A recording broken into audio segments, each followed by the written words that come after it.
Salut les amis, on est parti aujourd'hui pour le 1407e épisode de l'After Zap Image. On va faire un petit tour d'Europe les amis, de tout ce qui s'est passé sur cette journée de samedi. On va démarrer tout de même avec le programme de cette journée de dimanche, notamment en Ligue 1. Alors à 13h on aura Montpellier, Lille, Multiplex 15h, Ajaccio, Lorient, Brest, Strasbourg, Clermont-Toulouse, Reims, Lens. 3 Rennes, ça sera à 17h. Et puis on termine avec le derby de la Côte d'Azur à 20h45 du côté de l'Alliance Riviera. Nice recevra l'AS Monaco. On démarre les amis du côté de la Baie des Champs hier. À Auxerre, la GIA recevait l'Olympique de Marseille. Victoire pour les Phocéens. 2-0. But de Gerson et but de Alexis Sanchez dans une rencontre maîtrisée par l'OM. Il y avait une très très belle ambiance hier du côté de la Baie des Champs. Regardez un petit peu le tifo des supporters de la JOCR avec un stade qui était à guichet fermé. Ça fait plaisir de revoir la Baie des Champs comme ça. Hein. On sait que la JOCR est une équipe emblématique du football français. Et hier, hein, voilà, il y avait une très très belle ambiance sur le terrain. La JOCR a essayé avec ses moyens de gêner l'Olympique de Marseille. Ça a été compliqué tout de même pour les Auxerrois. Petite stat sur l'OM, les amis, cette saison, l'Olympique de Marseille est la seule équipe du championnat à avoir ouvert le score lors de chacun de ces 6 matchs de Ligue 1 cette saison. Donc évidemment déjà, le fait d'ouvrir le score, c'est un avantage conséquent dans la quête d'un résultat. Et pour l'OM, bah, pour le moment, hein, ça se passe plutôt très bien, hein, puisque les Phocéens sont toujours invaincus hein, depuis le début de saison. 5 victoires, un nul pour l'OM. C'est la 6e fois déjà au 21e siècle que les Phocéens restent invaincus sur les 6 premiers matchs de la saison. Et petite stat intéressante, les 5 premières fois donc, que c'est arrivé, l'OM a terminé sur le podium de la Ligue 1. Une statistique aussi les amis sur la défense de l'Olympique de Marseille. À l'heure actuelle, l'OM est la meilleure défense du championnat. Marseille a gardé sa cage inviolée lors des 3 derniers matchs de Ligue 1. On voit une équipe qui affiche beaucoup de maîtrise, qui ne laisse au final que très très peu de situations à son adversaire. Et donc cette équipe phocéenne, elle est redoutable parce qu'il y a déjà aussi beaucoup de qualité offensivement. Regardez un petit peu les stats d'Alexis Sanchez, notamment depuis le début de saison. 5 matchs, 3 buts pour l'international chilien qui s'est très vite acclimaté à l'OM. On continue les amis avec des déclarations côté phocéen. Déclaration de l'entraîneur Igor Tudor qui nous dit que c'était le 3e match d'affilée, il fallait être solide mentalement. On a gagné, c'est le plus important. Il y a beaucoup de passion autour du club. Il faut que les supporters prennent du plaisir. Oui, il ne me siffle plus, mais attention, ça peut changer. Bon, on va pas rappeler, hein, les amis, la pré-saison de l'OM qui avait été un petit peu particulière, mais en tout cas, le début de saison est hyper convaincant pour les Phocéens. Autre petite information, les amis, sur l'Olympique de Marseille. Hein. Les 4 prochains matchs de l'OM vont certainement être un petit peu plus compliqués que les adversaires qu'ils ont affrontés depuis le début de saison, puisque déjà on a le retour de la Ligue des Champions. Donc Marseille va affronter Tottenham cette semaine en Ligue des Champions. Ensuite en championnat, l'OM va affronter Lille. En Ligue des Champions, on retrouvera l'Eintracht Francfort. Et puis ça sera le Stade Rennais aussi en Ligue 1. Donc voilà, les 4 prochaines affiches très sympas pour les Phocéens. Direction le Groupama Stadium, les amis. Lyon s'est imposé 5-0 face à Angers hier. Doublé pour Toko Ekambi, un but pour Lacazette, un but pour Castello Luqueba, un but pour Moussa Dembélé. Ce fut compliqué à se décanter hein, pour l'OL dans cette rencontre. Les 20-25 premières minutes ont été très compliquées pour les Goons, notamment face au pressing angevin. Et puis après, Lyon a survolé les débats de cette rencontre face à une équipe angevine qui va tout droit en Ligue 2 hein, en nous proposant ce genre de prestations. Ça va pas le faire hein, pour le SCO. Ils en ont pris 4 en milieu de semaine face à Reims, là ils en prennent 5. Il va falloir trouver des leviers hein, côté angevin pour se remettre dedans, sinon la saison risque d'être très très très longue.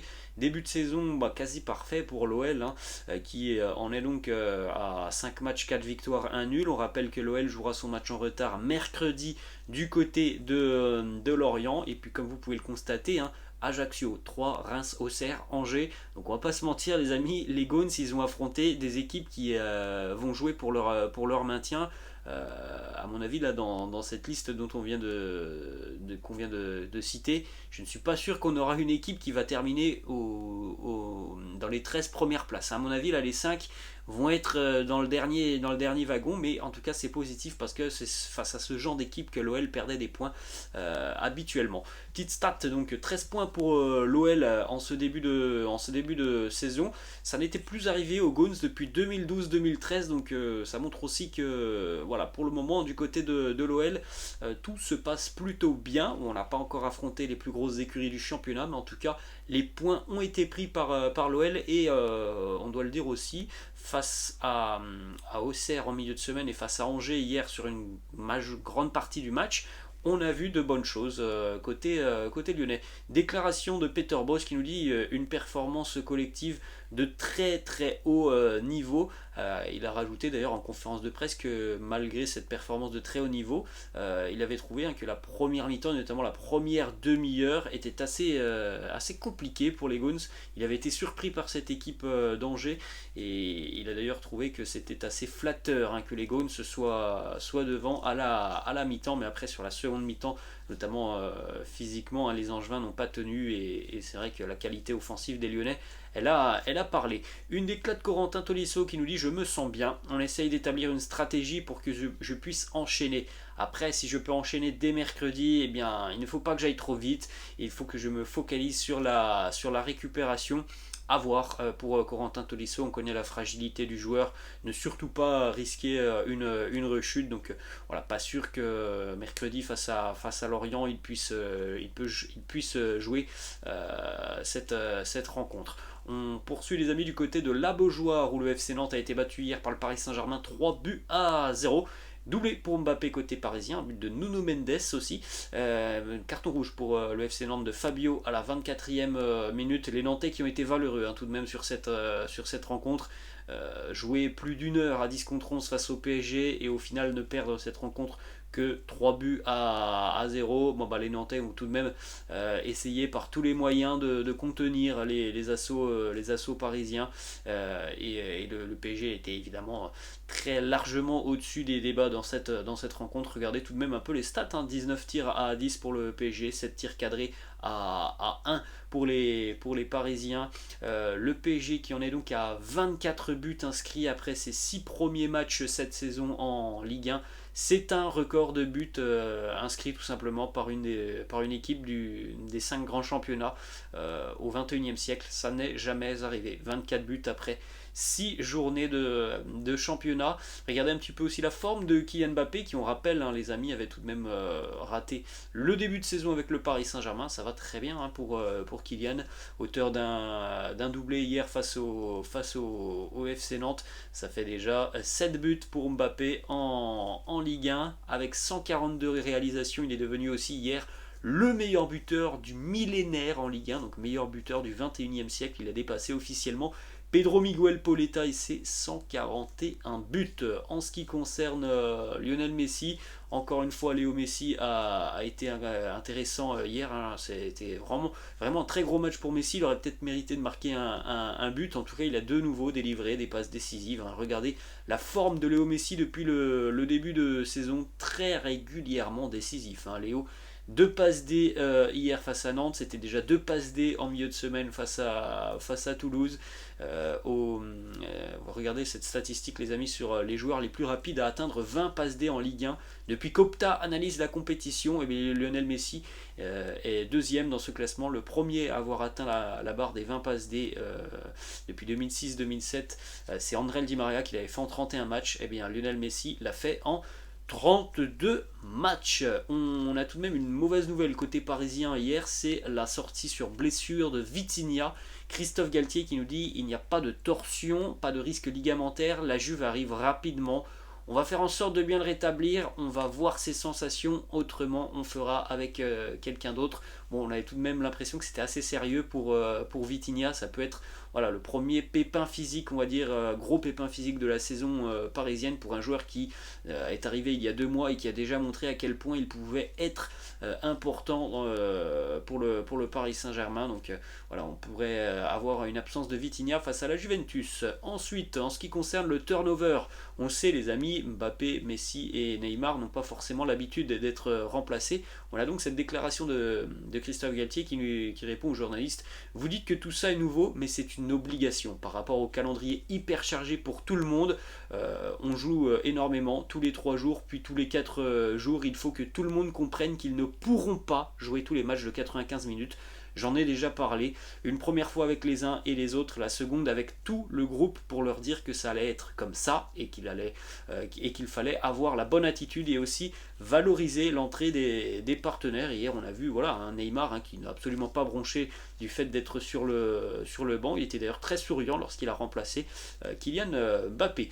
On continue les amis avec 2 déclats de Christophe Galtier sur cette victoire. Déjà premièrement la petite analyse de cette victoire, il nous dit: on a fait un match très sérieux, dans une grosse ambiance, face à une équipe qui s'est engagée. Le fait de marquer vite a fait que la tension est redescendue et le fait d'être en supériorité numérique a engendré une baisse de rythme dans cette rencontre. C'est vrai que bon, les Parisiens, évidemment, à 11 contre 10 hier, ont maîtrisé et n'ont pas forcément appuyé pour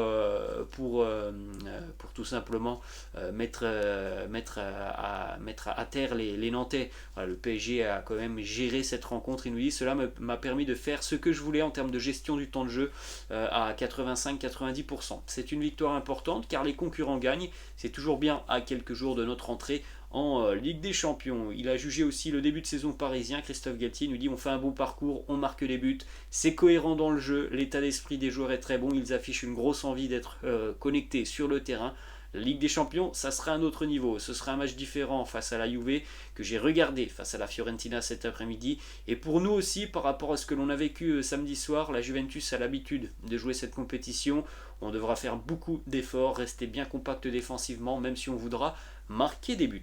On enchaîne les amis avec une petite déclaration de Nuno Mendes justement sur la Juventus qui approche. Il nous dit: la Juve c'est une très grande équipe, tout le monde attend cela et nous devons répondre présent. Nous sommes en très grande forme, mais il ne faut absolument pas se relâcher. On continue les amis avec une information qui concerne Rafinha qui a quitté le Paris Saint-Germain hier. Il s'est engagé du côté d'Al Arabi. Alors pour rappel les amis, certains championnats peuvent encore accueillir des joueurs. Le mercato n'est pas terminé, notamment l'un des plus gros c'est la Turquie où le mercato n'est pas terminé. Direction l'Espagne les amis, match nul pour l'Atlético Madrid hier, un partout du côté de la Real Sociedad.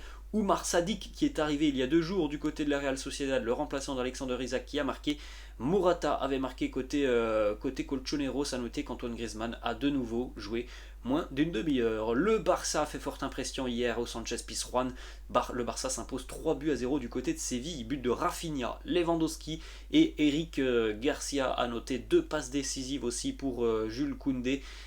Match complètement dominé, maîtrisé par les Catalans qui sont très impressionnants en ce début de saison après le petit accro face au Rayo Vallecano. À noter les amis cette stat, le Barça n'a toujours pas perdu à l'extérieur depuis que Xavi est arrivé à la tête du club. Les Catalans très à l'aise en déplacement, ça fait déjà 2 victoires consécutives depuis le début de saison. En plus de ça, face à des adversaires qui sont des adversaires tout de même assez coriaces de Liga, le FC Séville et la Real Sociedad. 3 victoires, 1 nul pour les Catalans, 11 buts inscrits, un petit but encaissé, ça aussi c'est important pour le Barça, seulement 1 but encaissé, c'était face à la Real Sociedad. On l'a dit les amis, 2 passes décisives pour Jules Koundé hier. Ça montre aussi à quel point il peut avoir un impact important sur l'aspect offensif de cette équipe. C'est un joueur qui est à l'aise dans la relance. Jules Koundé. Rafinha a inscrit hier son premier but sous les couleurs du FC Barcelone. On a 2 déclarations les amis de Xavi. Premièrement, il nous dit: j'aime beaucoup le jeu de position, mais il faut aussi que les joueurs prennent leur disposition par rapport au jeu de transition transition rapide. Je leur demande beaucoup de choses sur un match. Ça demande évidemment beaucoup d'efforts physiquement. On n'est pas toujours confortable avec cette idée de transition rapide, mais il faut que l'on s'adapte aussi. Je préfère tout de même le jeu de position. Bon, on connaît évidemment hein, le style du Barça, mais voilà, il faut aussi savoir un petit peu aller beaucoup plus vite de l'avant, et Xavi trouve qu'il y a des améliorations à apporter côté catalan. Ensuite, le début de la Ligue des Champions pour les Blaugrana dans quelques jours. Xavi qui nous dit la Ligue des Champions démarre maintenant, et on va démarrer aussi notre rotation et notre turnover. Tout le monde doit être impliqué, tout le monde doit être à 100%. On poursuit. Les amis du côté du Bernabéu, le Real s'est imposé 2-1 hier face au Betis Séville. Buteur côté madrilène, Vinicius et Rodrigo. A noter que Canales avait marqué côté andalou. Victoire logique pour les merengues. Aurélien Tchouaméni a été monstrueux durant cette rencontre. Il a de nouveau été élu homme du match. Il a été élu homme du match parce qu'il a été incroyable. Hier, c'est plus de 15 ballons récupérés par Tchouaméni, des duels remportés à l'appel. Et voilà, ça a été une très très grosse prestation pour Tchouaméni. Karim Benzema, lui, a été assez emprunté dans cette rencontre. J'en ai parlé sur la chaîne Robinho Real Madrid. Voilà la déclaration de Carlo Ancelotti par rapport au match de Cabo Nueve. Il nous dit il n'a pas été très fin dans ses derniers gestes, mais ce n'était pas pour une raison physique. Il a aussi dit hein, que Karim, comme voilà, une grande partie de l'effectif madrilène, allait pouvoir se reposer puisque le calendrier va être démentiel. On continue les amis du côté de l'Angleterre. Victoire hier dans un derby londonien palpitant entre Chelsea et West Ham. C'est les Blues qui s'imposent 2-1, et pourtant Chelsea était mené 1-0 jusqu'à la 75e minute. L'ouverture du score de Michail Antonio avant que Ben Chilwell n'égalise et que Kai Havertz ne donne l'avantage aux Blues de Chelsea en surgissant au premier poteau à la 88e minute. C'est une victoire qui peut faire énormément de bien aux Blues de Chelsea. On a aussi les stats, les amis, des débuts pour Wesley Fofana hier avec les Blues. 102 ballons touchés, quasiment 90% de passes réussies, 5 passes dans le dernier tiers du terrain, 3 tacles, 6 ballons récupérés, 4 sur 5 en ce qui concerne les duels au sol, 2 sur 3 en ce qui concerne les duels aériens, 2 dégagements de tirs contrés. C'est très très bon hein, ce qu'a proposé Wesley Fofana hier. Déclat de Thomas Tuchel qui nous dit c'était très difficile de jouer face à West Ham. Ils défendent bas, ils mettent beaucoup d'impact physique. Le match est devenu ensuite plus compliqué avec le but que nous leur avons donné. Je suis satisfait de tout le monde dans ce groupe. Il y a une raison pour laquelle ils sont là avec nous. Nous voulons utiliser ce momentum et partir sur de nouvelles bases. Nous sommes heureux d'avoir changé les choses. C'était très important. C'est peut-être un déclic hein, pour le début de saison des Blues de Chelsea, cette rencontre face à West Ham. Thomas Tuchel s'est exprimé aussi sur Pierre-Emerick Aubameyang. Il nous dit il s'entraînera aujourd'hui avec nous, mais je ne peux pas encore dire si ce sera avec contact ou individuellement. Il a son masque, mais nous devons voir quel genre d'entraînement il peut supporter. On rappelle que Pierre-Emerick Aubameyang est touché par une fracture au niveau de la mâchoire. Direction Villa Park hier, où Aston Villa a tenu en échec Manchester City 1-1 dans cette rencontre. Ouverture du score d'Haaland sur un ballon vicieux de Kevin De Bruyne. Égalisation de Leon Bailey à la 75e sur le seul tir cadré des Villains. Jamais un joueur dans l'histoire de la Première Ligue n'avait inscrit 10 buts aussi rapidement qu'Erling Haaland, et il en est déjà à 10 réalisations sur le sol anglais. La déclat de Pep sur cette rencontre qui nous dit c'est un bon match, nous avons concédé un but sur leur seul tir cadré.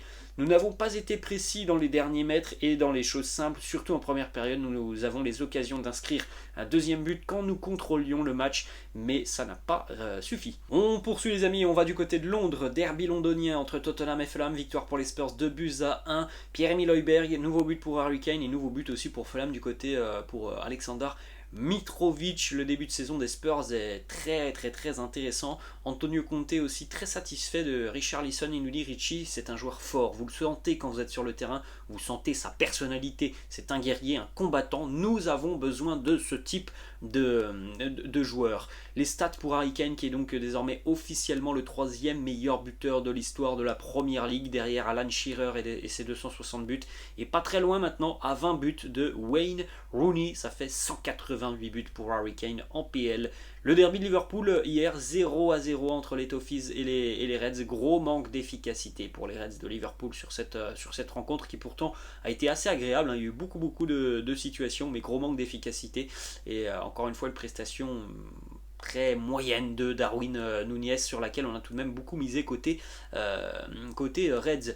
On continue les amis du côté de la Bundesliga. Vous pouvez faire un petit arrêt sur match sur les résultats de la veille. À noter la victoire de l'Eintracht Francfort face à Leipzig 4-0, la victoire de Cologne 4-2 à Wolfsburg, la victoire de Fribourg, leader de Bundesliga. Fribourg s'impose 3-2 du côté du Bayer Leverkusen, et puis le match nul pour le Bayern Munich. Le Bayern tenu en échec hier à Berlin face à l'Union 1 partout. Geraldo Becker qui ouvre le score côté Union, égalisation 3 minutes plus tard de Joshua Kimmich, mais cette équipe de l'Union est une équipe redoutable. Depuis son retour en Bundesliga, ce qu'elle propose dans le contenu dans ses matchs, c'est incroyable ce que fait cette équipe de l'Union depuis 2 ans maintenant. C'est tellement compliqué d'affronter cette équipe, et le Bayern l'a encore appris à ses dépens hier. Julian Nagelsmann qui nous dit aussi aujourd'hui: nous n'étions pas au niveau d'énergie des dernières semaines. L'Union a bien joué, mais nous étions léthargiques et imprécis dans de nombreuses situations. Bon, le Bayern a terminé cette rencontre tout de même avec une vingtaine de tirs, mais très peu d'occasions franches. Julian Nagelsmann a été interrogé sur le manque de créativité de cette équipe face au bloc bas. Bon, c'est pas compliqué, les amis, pour le Bayern. Ils affrontent toujours des blocs bas et ils sont toujours quasiment sur un attaque-défense pendant 90 minutes. Nagelsmann qui nous dit: la créativité, c'est une chose audacieuse à dire. Nous avons eu 4 occasions à 100% aujourd'hui face à l'Union. Contre Gladbach, nous avons eu 31 tirs. Je pense que c'est assez créatif. Voilà. De toute façon, les amis, les journalistes, dès lors qu'une équipe ne gagne pas, elle va aller trouver des questions un petit peu parfois bizarres. Le Bayern, c'est une équipe qui ultra domine ses adversaires. C'est pas toujours très simple d'être créatif. Bon, face à l'Union, c'était très compliqué. Face à Gladbach, par exemple, on peut pas dire que même si le Bayern fait match nul, on peut pas dire que le Bayern n'avait pas été créatif. Il y a 31 tirs, il y a 20 arrêts de Jan Sommer. Au bout d'un moment, les Bavarois ils pouvaient difficilement faire mieux que ça face au Borussia Mönchengladbach. Déclaration de Thomas Müller qui nous dit: l'Union a montré ce que nous attendions d'elle. C'est une équipe très, très vaillante, très engagée. Il faut les féliciter. Bien sûr, ça fait mal quand on est mené 1-0 ici, mais nous avons égalisé presque immédiatement. On peut jeter un petit coup d'œil, les amis, au classement de la Bundesliga. Le Bayern n'est pas leader, le Bayern est 3ème avec 11 points. C'est Fribourg qui est en tête du championnat, accompagné du Borussia Dortmund. En bas de tableau, Bochum, 5 matchs, 0 points. On continue, les amis, du côté de l'Italie. La Juve, adversaire du PSG, a été tenu en échec hier à Florence, 1 partout. Milik a marqué côté turinois. Christian Kwame a égalisé pour la Fiorentina. Notez que Luka Jovic a raté un penalty. Il a terminé sur le poteau, le penalty de Luka Jovic. Match encore une fois très moyen pour la Juventus. Regardez cette statistique qui nous le prouve un petit peu. Aucun tir pour la Juve sur la deuxième mi-temps de cette rencontre. C'est la 5e fois pour les Turinois depuis 2004-2005 qu'ils ne réalisent aucun tir sur une deuxième période d'un match de Serie A. Et sur ces 5 fois, 3 fois c'est arrivé face à la Fiorentina. Une déclaration de Max Allegri qui s'avoue visiblement déjà vaincu avant d'affronter le PSG. Max Allegri qui nous dit: le PSG, soyons réalistes, le match à gagner est celui à domicile contre le Benfica. Franchement, les amis, si les deux équipes en sont à leur niveau depuis le début de saison, il n'y aura pas photo pour le PSG face à la Juventus. La Juve est une équipe qui est encore en pleine reconstruction et qui a beaucoup de lacunes. Direction la capitale où la Lazio a été battue 2-1 par le Napoli hier. Nous, encore une fois, le sud-coréen Kim Min-jae qui a marqué, le défenseur, et puis aussi le géorgien Kvaratskhelia qui a marqué côté Napoli. C'est Zaccagni qui avait ouvert le score côté Lazio. Victoire complètement logique pour les Napolitains de Luciano Spalletti qui ont dominé de la tête et des épaules cette rencontre. On poursuit, les amis, du côté de Milan. Le derby hier à San Siro. L'AC Milan qui recevait l'Inter. Regardez déjà le tifo incroyable des supporters milanais avec ces deux enfants.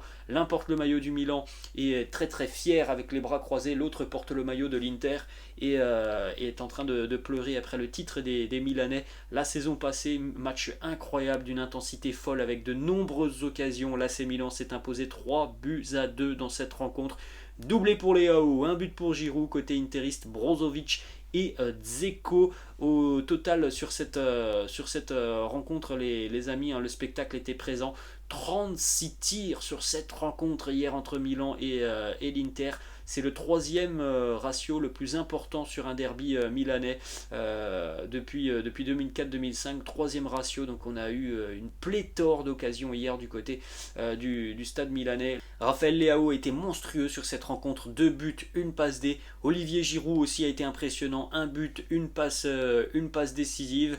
Quelle équipe tout de même de l'AC Milan. Stefano Pioli, l'entraîneur des Rossoneri, qui nous dit l'aspect mental sur cette rencontre a fait la différence.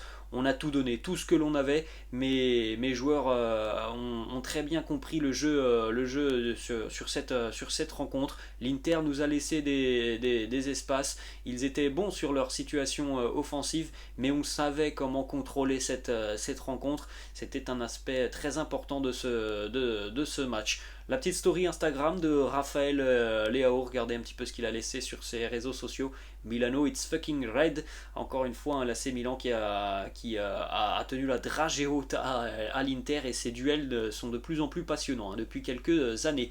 On va terminer les amis cet épisode du côté de l'Écosse. Ça a été quand même une super journée de samedi, un petit peu partout en Europe, de très très grands matchs. Le Celtic a atomisé les Rangers hier, 4-0. Regardez aussi le tifo incroyable des supporters du Celtic. Et puis regardez aussi le début de saison magnifique pour les Boys in Green. 6 matchs, 6 victoires, 25 buts inscrits, 1 but encaissé seulement par le Celtic. Voilà les amis, la fin de cette vidéo. Je sais c'est long les amis, mais il y a beaucoup d'informations. J'espère tout de même que ça vous a plu. N'hésitez pas comme d'habitude à lâcher un petit pouce bleu. N'hésitez pas non plus à vous abonner à la chaîne. Je vous laisse, je vous dis à la prochaine. Ciao.